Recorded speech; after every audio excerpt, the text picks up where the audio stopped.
Hello student, कैसे हो आप सब। देखो, अब हम लेके आए हैं question number second, third and fourth. ये तीन क्वेश्चन मैं करवा रहा हूँ आपको। लास्ट इसका जो है क्वेश्चन नंबर 6, वो आप खुद ट्राई करना, और अगर आपकी प्रॉब्लम आए तो कमेंट करके जरूर बताना। तो यहाँ तक की जो क्वेश्चन है, एक लास्ट क्वेश्चन बचा हुआ था 6, वो क्वेश्चन मैं जल्द ही आपको आज या कल में प्रोवाइड कर दूंगा। तो अब देखो, हमारे पास क्वेश्चन नंबर सेकंड है।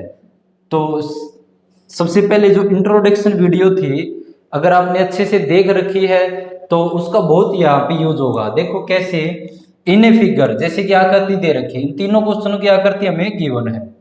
इफ ए बी, ये जो ए बी लाइन है, ए से लेकर बी तक, ये लाइन जो है वो पैरेलल है। पैरेलल या फिर समानांतर जिसको बोलते हैं, किसके? सी डी, इस लाइन के। उसके बाद सी डी जो है, ये वाली जो लाइन है, ये वाली सी से लेकर डी तक, ये पैरेलल है किसके? ई एफ के। मतलब ये तीनों लाइन आपस में क्या है? पैरेलल है। अगर ये पैरेलल है आपस में, तो यहाँ पे हमने लास्ट टाइम पे जो इंट्रोडक्शन वीडियो थी उसमें ये बताया था कि अगर ये लाइन आपस में पैरेलल होती है, एक लाइन अगर काट के जाती है, तो कुछ एंगल बताए थे। क्रॉसपोंडिंग एंगल हो गया, या फिर अल्टरनेट एंगल हो गया, या शीर्षाभिमुख कोण, वर्टिकली अपोजिट एंगल, कुछ एंगल्स के टाइप बताए थे इस आकृति के बेस। तो अगर आपने वो इंट्रोडक्शन वीडियो नहीं देखी, एक बार वो जरूर देख लीजिएगा। और दूसरा दे रखा है वाई जो है रेशो किसके साथ? 3:7, और हमें फाइंड करना है एक्स। सबसे पहले शुरुआत यहाँ से करते हैं। सबसे पहले जो गिवन है, जो गिवन डाटा है उसको लिखते हैं। तो गिवन में क्या क्या है? ए बी जो है वो पैरेलल है किसके? सी डी के। दूसरा सी डी जो है वो पैरेलल है किसके? ई एफ के। एक तो डाटा ये दोनों लाइनों के बारे में गिवन है कि ये पैरेलल है। उसके बाद हमें गिवन है कि y का रेशो z के साथ कितना है? 3:7।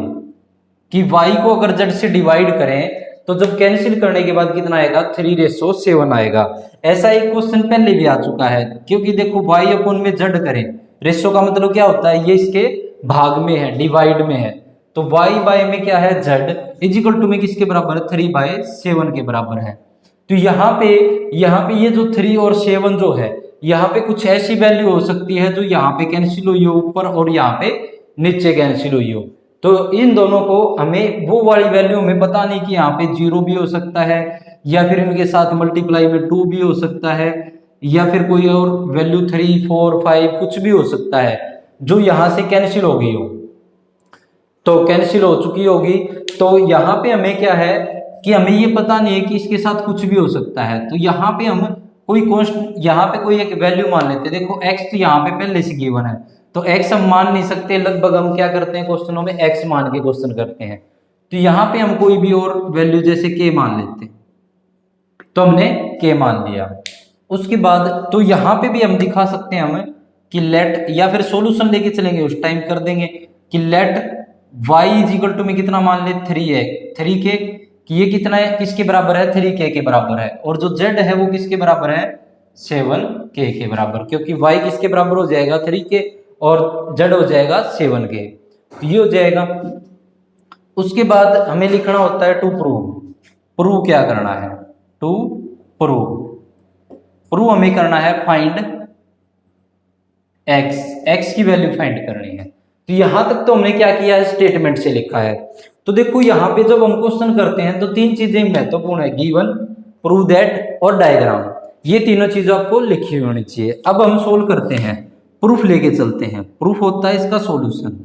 अगर इसका सॉल्यूशन लेके चले तो देखो, अगर मैं बात करूं, ये दो एंगल दे रखे हैं और एक्स हमें निकालना है। तो एक्स एंगल हमें निकालना है। तो यहां से देखो, अगर बात करूं मैं इसकी, ये वाला अगर मैं यहां से लेकर ये वाला बात करूं, यहां से लेकर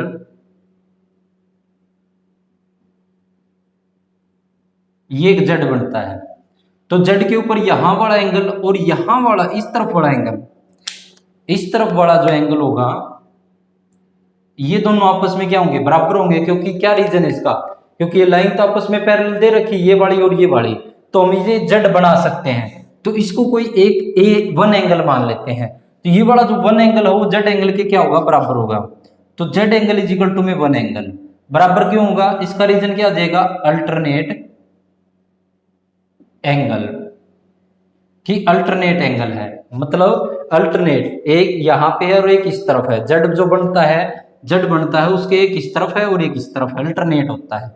उसके बाद अगर अब बात करें हम, ये हमने क्यों निकाला है, ये हमने इसलिए निकाला है कि वाई और जेड के बारे में हमें पता है, तो वाई का और जेड का रिलेशन बनाने के लिए हमने क्या किया है, ये वाला वन एंगल निकाल दिया। तो इससे क्या हो जाएगा, अब ये वाला जो हो जाएगा ये कंप्लीट क्या होता है 180 डिग्री हो जाएगा, ये कंप्लीट क्या हो जाएगा 180 डिग्री, और ये किसके बराबर आया है 7K के बराबर, क्योंकि दोनों की वैल्यू क्या है अब 7K हो जाएगी। तो एंगल 1 प्लस में एंगल y इक्वल टू में कितना आ जाएगा 180 डिग्री, क्योंकि देखो ये कंप्लीट क्या बन रहा है अब 180 डिग्री बन रहा है। तो यहां से देखो वन एंगल कितना है 7K है, प्लस 3y एंगल कितना हमने माना था 3K इज इक्वल टू में 180 डिग्री।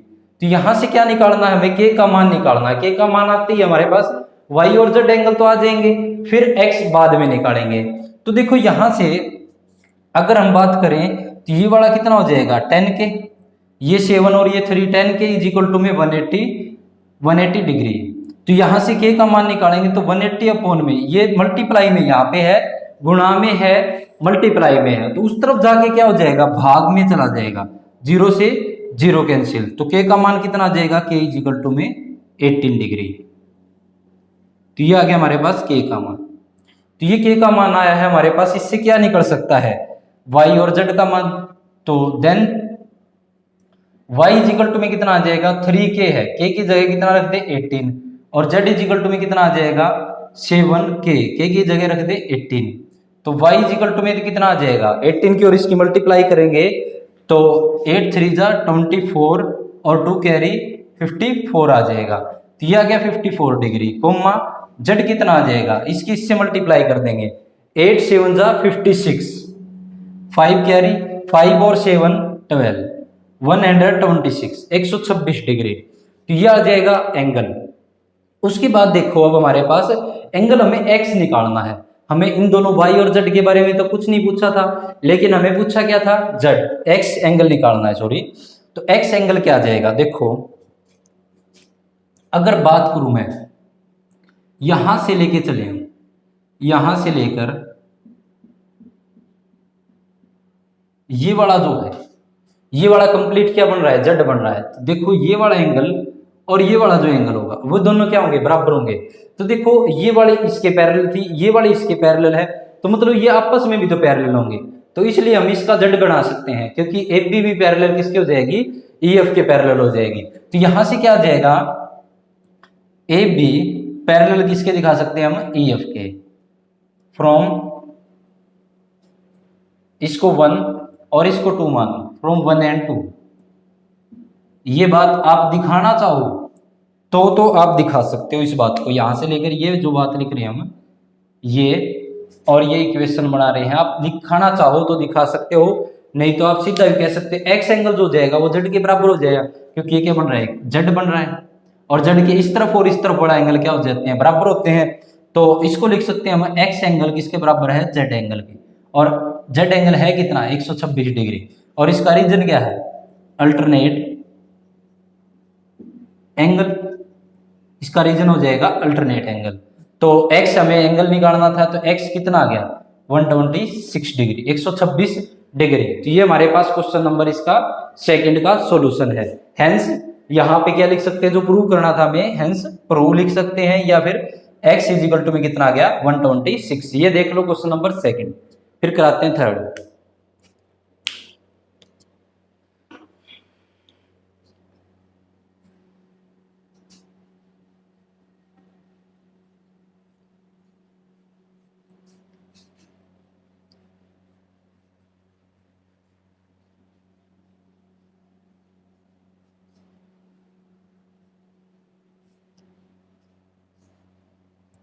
क्वेश्चन नंबर 3 है, देखो इन फिगर आकृति दे रखी है हमारे पास, आकृति तीनों क्वेश्चनों में इसमें भी है, इन फिगर लिखना मैंने छोड़ दिया क्योंकि सभी क्वेश्चनों में इन फिगर लिखना कोई जरूरी भी नहीं है। इफ दे रखे हमें कि ए बी बराबर है किसके CD के, ए बी जो है वो CD के बराबर नहीं सॉरी पैरेलल दे रखी थी, ये आपस में क्या दे रखे हैं पैरेलल दे रखे हैं, मतलब समानांतर दे रखी है, AB जो है वो इसके क्या है, समानांतर है, बिल्कुल ये समान है। तो समानांतर होते हैं तो वहां पे अल्टरनेट एंगल बनने की संभावना हो जाती है। यहां से उसके बाद दे रखा है EF जो है वो परपेंडिकुलर है CD के ऊपर। EF जो है ये रही EF, ये लाइन है, ये किसके ऊपर, CD के ऊपर परपेंडिकुलर। ये साइन क्या होता है, परपेंडिकुलर, या मतलब लंब बोलते हैं जिसको हिंदी में, लंब मतलब 90 डिग्री का कोण डाल ले। तो यहाँ पे ये वाला जो कोण है आपको दिखा भी रखे है, कितने का है, 90 का। और वैसे भी हम इसको बोल सकते थे ये कितना डिग्री होगा, 90 डिग्री। उसके बाद GED एंगल, GED ये वाला जो कंप्लीट एंगल है वो कितना है, 126 डिग्री, 126 डिग्री ये वाला एंगल दे रखा है। और हमें ये वाले 3 एंगल हमें ज्ञात करने हैं। सबसे पहले हमें गिवन जो डाटा है वो लिखते हैं। तो सबसे पहले गिवन में है, तो गिवन में हमारे पास है कि AB पैरेलल है किसके, CD के, ये आपस में पैरेलल दे रखे हैं। उसके बाद EF परपेंडिकुलर है किसके ऊपर, CD के ऊपर। EF जो है ये वाली लाइन वो परपेंडिकुलर है किसके, CD के ऊपर। उसके बाद दे रखा है कि GED angle is equal to में 126 डिग्री, ये वाली चीज भी गिवन है टू प्रूव। अब हमें जो प्रूव करना है, जो निकालना होता है क्वेश्चन में, वो यहां लिखते हैं गिवन में, जो हमें स्टेटमेंट भी गिवन है। उसके बाद AGE ये वाला एंगल AGE कोमा दूसरा एंगल GEF एंड तीसरा एंगल FGE, ये तीनों एंगल हमें ज्ञात करने हैं। तो तीनों एंगल हम ज्ञात करते हैं। देखो तो यहां से हमारे पास है प्रूफ, लेके चलते हैं प्रूफ लेके चले। तो यहां पे सबसे पहला जो एंगल निकालना है AGE, ये इस तरफ वाला एंगल हमें निकालना है। पहले मैं लिख लेता हूं इनको, GEF ये छोटा, ये यहां से लेकर यहां तक वाला। उसके बाद FGE ये वाला एंगल FGE, तो ये एंगल हमें ज्ञात करने हैं। तो देखो अब हम शुरुआत करते हैं। तो शुरुआत करें इस एंगल से जो हमें दे रखा है, GED एंगल कितना है, 126 डिग्री। GED जो एंगल है वो कितना है, 126 डिग्री हमें गिवन है।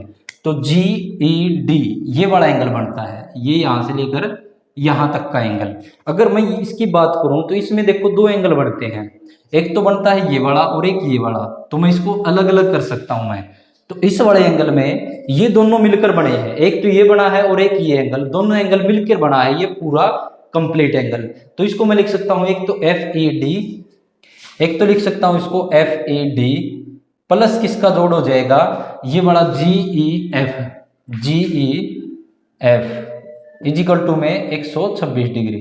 ये बात क्या थी, गिवन। ये बात कहां से ली हमने, गिवन में थी। उसके बाद FED जो एंगल होगा, FED ये वाला कितना दे रखे हमें, 90 डिग्री। और हमें क्या निकालना है, GEF निकालना है। तो 126 और ये 90 उस तरफ जाके क्या हो जाएगा, माइनस का हो जाएगा, इस तरफ प्लस का, उस तरफ जाके माइनस का 90।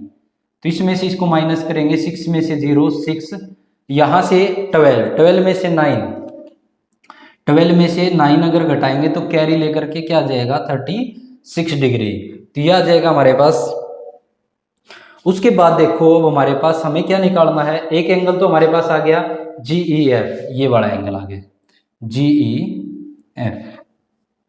उसके बाद अगर हम बात करें नेक्स्ट एंगल हम निकालें AGE,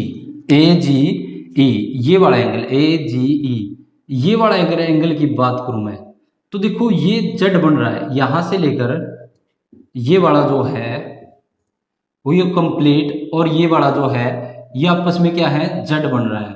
और जेड कैसा होता है, अल्टरनेट एंगल, क्योंकि ये दोनों लाइन आपस में पैरेलल तो गिवन थी, AB पैरेलल किसके, CD के। अगर ये दोनों लाइन आपस में पैरेलल है तो ये वाला एंगल और ये वाला एंगल आपस में क्या होंगे, बराबर होंगे, अल्टरनेट एंगल के कारण।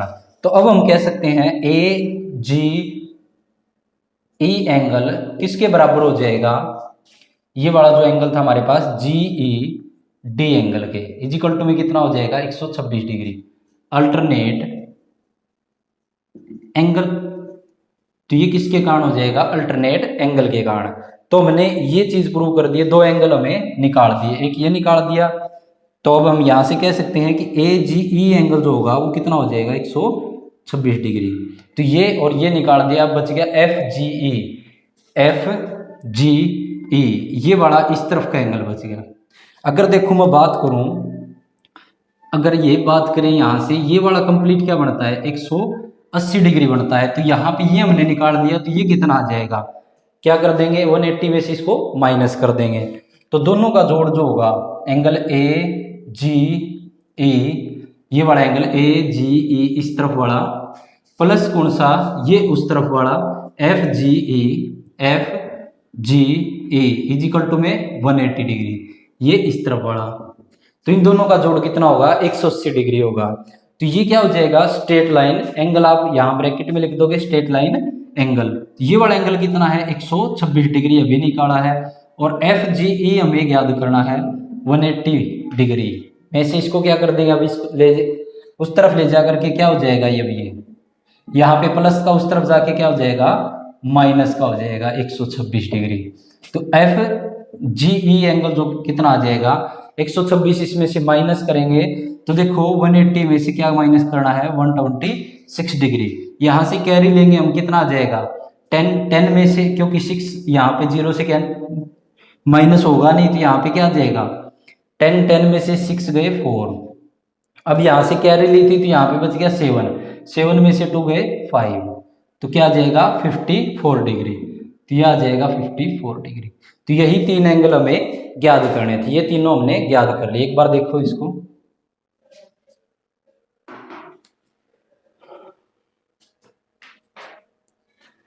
लास्ट क्वेश्चन देखते हैं इसका फिफ्थ मैंने सबसे पहली वीडियो में करवाया था फर्स्ट और फिफ्थ क्वेश्चन।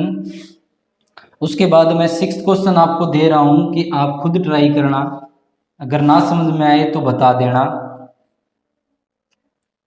तो देखो अब हमारे पास क्वेश्चन नंबर 4 है। इन इफ आकृति हमें दे रखी है, इन ए फिगर हमें वो लिखा नहीं मैंने, सीधा लेके चला हूं कि हमें ये दे रखा है कि पी क्यू, ये वाली जो है पी क्यू, ये वाली जो लाइन है पी क्यू, यहां से लेकर यहां तक की जो लाइन है, एक सेकंड भाई क्या हो गया इसके, ये यहां से लेकर यहां तक की ये जो लाइन है और ये वाली जो ST लाइन है, वे लाइन आपस में क्या दे रखी है पैरेलल। पैरेलल का मतलब समान अंतर है, बिल्कुल समान है, तो समान होने से 2-3 प्रॉपर्टियां इस पे लग जाएंगी। उसके बाद हमें दे रखा है PQR एंगल, PQR ये दिखा रखा है 110, और दूसरा ये एंगल कितना है 130 डिग्री, ये दोनों दिखा रखे हैं। और हमें निकालना क्या है QRS, ये बड़ा एंगल निकालना है, ये जो छोटा एंगल है ये निकालना है। तो सबसे पहले क्या होता है गिवन डाटा लिखना होता है। तो गिवन में क्या क्या है, तो गिवन में सबसे पहले है कि पी क्यू जो है वो पैरेलल किसके ST के। दूसरी बात गिवन हमें कि PQR जो एंगल है वो कितना है 110 डिग्री। दूसरा जो है RST जो एंगल है वो 130 डिग्री। ये दोनों एंगल हमें गिवन है। उसके बाद हमें जो फाइंड करना है टू प्रूव हमें क्या करना है, प्रूव हमें ये करना है कि एंगल QRS निकालना है, QRS हमें ज्ञात करना है। ये गिवन है QRS, फाइंड आगे फाइंड लिख सकते हैं या क्वेश्चन मार्क लगा सकते हैं। अब देखो इस क्वेश्चन को करने के लिए ये वाला जो क्वेश्चन है वो इन सबसे अलग क्वेश्चन है। इसमें क्या है हमें सीधा क्वेश्चन हम नहीं कर सकते। देखो ये वाला जो एंगल है, ये नीचे जो एंगल है वो यहाँ पे ये दे रखा है, ये दे रखा है, यहाँ पे तो इसका एंगल निकालना संभव नहीं है, क्योंकि यहाँ पे ना तो यहाँ से कुछ बन रहा है, ना यहाँ पे ये कह सकते हैं अल्टरनेट एंगल हो जाएगा या फिर कुछ, तो ऐसा कुछ नहीं है इसके अंदर। तो ऐसा कुछ नहीं है, तो इसको क्या है इंट में भी दे रखा है, इसके जो है बुक में देखोगे आप इंट दे रखा है, वैसे हम लेके चलना है कि पी क्यू को क्या करना है बढ़ाना है। ये जो है पी क्यू उसको बढ़ा देंगे, तो कंस्ट्रक्शन लिखते हैं, इसको क्या बोलते हैं कंस्ट्रक्शन, जिसको हिंदी में बोलते हैं रचना। रचना हम क्या कर रहे हैं कि प्रोड्यूस पी क्यू टू यहाँ पे कोई बिंदु नाम दे देते हैं, PQRSTUV W, या फिर हम ए नाम दे देते हैं। प्रोड्यूस टू, प्रोड्यूस मतलब बढ़ाना, कहाँ तक, टू ए। हमने क्या कर दिया, इस लाइन PQ को प्रोड्यूस कर दिया, बढ़ा दिया, कहाँ तक, ए तक बढ़ा दिया। अब देखो, अब क्वेश्चन बनता है। तो ये डायग्राम चाहे एक बार मैं यहां बना देता हूं थोड़ा सा, इसको हमने प्रोड्यूस किया है। ये बिंदु है P, ये है Q, ये यहाँ पे A आया है, ये है R, ये है S और ये है T। तो ये एंगल है 130 डिग्री और ये एंगल है 110 डिग्री। अब देखो, ये डायग्राम गिवन है। अब भी हमें क्वेश्चन में ये निकालना है। तो ये निकालना है, कैसे निकलेगा, देखो अगर बात करूं मैं, ये 130 डिग्री है। अगर मैं मान लो इसको ए यहां लिख रहा हूं एक बार, अगर मान लो यहां से ये वाला एंगल निकाल दो, ठीक है, ये एंगल गिवन है, प्लस इससे क्या आ जाएगा, ये वाला क्या बन जाएगा, कंप्लीट 180 डिग्री बन जाएगा। तो ये वाला आ जाएगा इस तरफ वाला। फिर अगर मैं इस तरफ वाला इसको कंप्लीट निकाल दूं, ये वाला 180 आ जाएगा। तो अगर ये दोनों आ जाएंगे तो ये तीसरा एंगल, ट्रायंगल के तीनों कोणों का जोड़ कितना होता है, ये बन गया क्या, त्रिभुज, क्या QARAG, ये जो बन गया एक त्रिभुज बन रहा है। तो त्रिभुज के तीनों कोणों का जोड़ 180 होगा। तो ये दो एंगल आ जाएंगे, तो ये भी क्या आ जाएगा, उससे इन दोनों से 16 हो जाएगा। तो अब देखो क्वेश्चन, प्रूफ लेके चलेंगे। तो देखो इस वाले एंगल को, यहां जो एंगल बनेगा उसको मैं नाम दे देता हूं 1, यहां जो बनेगा उसको 2। देखो अगर नाम दे रहे हैं तो अच्छे से आपको इसमें नाम दिखने चाहिए।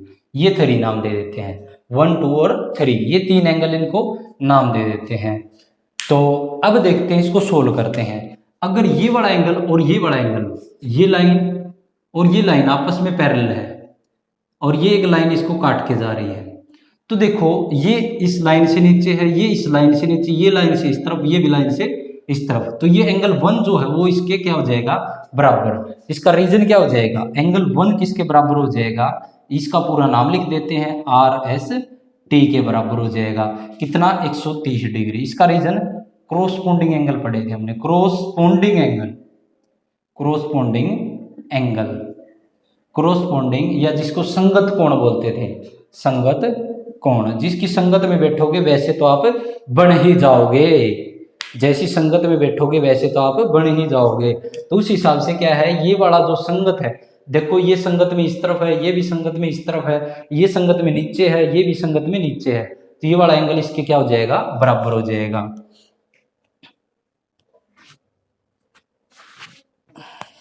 सॉरी भाई, पसीना बहुत आ रहा है यहाँ पे। तो ये वाला 1 एंगल क्या हो जाएगा, इसके बराबर हो जाएगा। तो ये वाला 1 एंगल अगर बराबर है तो ये देखो 1 और 2 का जोड़ जो है वो कितना हो जाएगा, 180 डिग्री। एंगल 1 प्लस में एंगल 2 इज इक्वल टू में कितना आ जाएगा, 180 डिग्री। देखो हमें क्या है, ये वाला R एंगल निकालना है। तो पहले हम क्या करेंगे, शुरुआत से एंगल निकालना शुरू करेंगे। ये वाला इसके बराबर हो जाएगा, क्रॉसपोंडिंग एंगल के कारण, संगत कोण के कारण। ये वाला देखो 1 और 2 जो है वो पूरा क्या बन रहा है, 180 डिग्री। ये एक स्ट्रेट लाइन बन रही है, तो स्ट्रेट लाइन पे ये क्या होते हैं, दोनों का जोड़ कितना हो जाएगा, 180 डिग्री। तो एंगल 1 कितना आया है, 130 डिग्री। तो एंगल 2 कितना आ जाएगा, इसको सोल्व करते हैं। इसके लिए रीजन क्या हो जाएगा, straight line, straight line angle ये आ जाएगा। तो ये वाला 130 उस तरफ लेके जाएंगे तो 180 माइनस में कितना आ जाएगा, 130। तो कितना आ जाएगा, 50 डिग्री। 180 में से क्या करेंगे, 130 को घटा देंगे तो कितना आ जाएगा, 50 डिग्री। इस तरफ वाला इरेज कर देते हैं।